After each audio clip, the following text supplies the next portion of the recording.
20 000 lieues sous les mers, Jules Verne.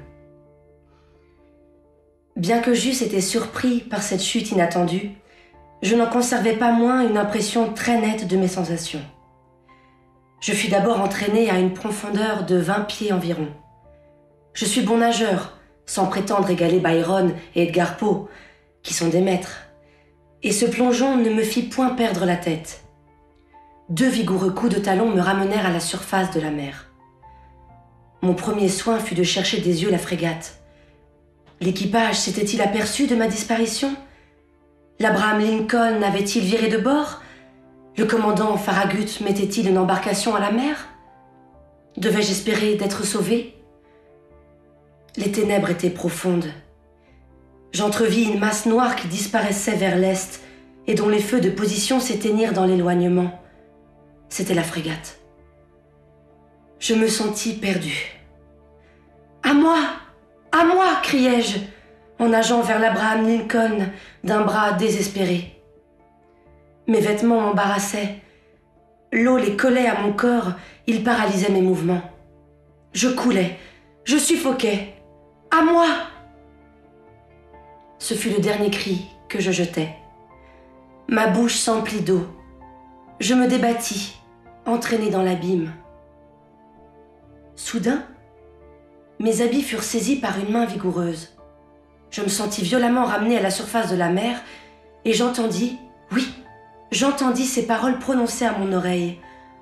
« Si monsieur veut avoir l'extrême obligeance de s'appuyer sur mon épaule, monsieur nagera beaucoup plus à son aise. » Je saisis d'une main le bras de mon fidèle Conseil.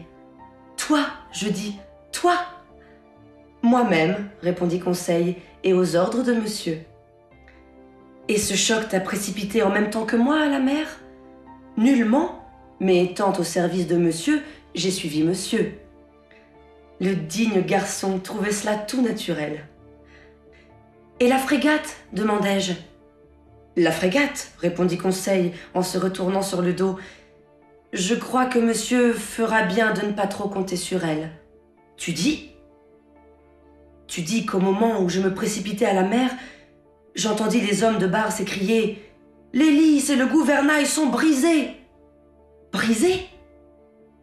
Oui, brisés par la dent du monstre. C'est la seule avarie, je pense, que l'Abraham Lincoln ait éprouvée. Mais circonstances fâcheuses pour nous, il ne gouverne plus. Alors, nous sommes perdus. Peut-être, répondit tranquillement Conseil. Cependant, nous avons encore quelques heures devant nous, et en quelques heures, on fait bien des choses.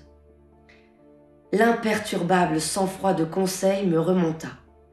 Je nageais plus vigoureusement, mais, gêné par mes vêtements qui me serraient comme une chape de plomb, j'éprouvais une extrême difficulté à me soutenir. Conseil s'en aperçut. « Que monsieur me permette de lui faire une incision, dit-il. » Et, glissant un couteau ouvert sous mes habits, il les fendit de haut en bas d'un coup rapide. Puis, il m'en débarrassa lentement, tandis que je nageais pour tous deux. À mon tour, je rendis le même service à Conseil et nous continuâmes de naviguer l'un près de l'autre.